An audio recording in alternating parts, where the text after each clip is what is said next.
गुरुवारचे महत्त्व. गुरुवार हा श्री स्वामी समर्थांचा वार मानला जातो, त्यामुळे या दिवशी त्यांचे स्मरण करणे, त्यांचे विचार ऐकणे किंवा त्यांच्याविषयी माहिती वाचणे शुभ मानले जाते.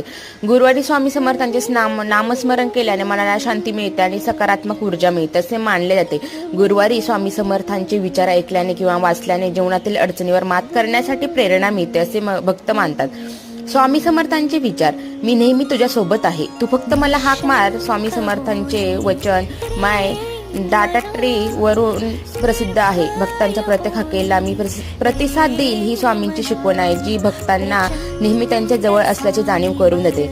आतला आनंद बाहेरचा आनंद आणि सर्वत्र स्वामींची कृपा आहे. या वाक्यातून स्वामी समर्थांकडे जगाकडे सकारात्मक दृष्टीने कसे पाहावे हे शिकवतात.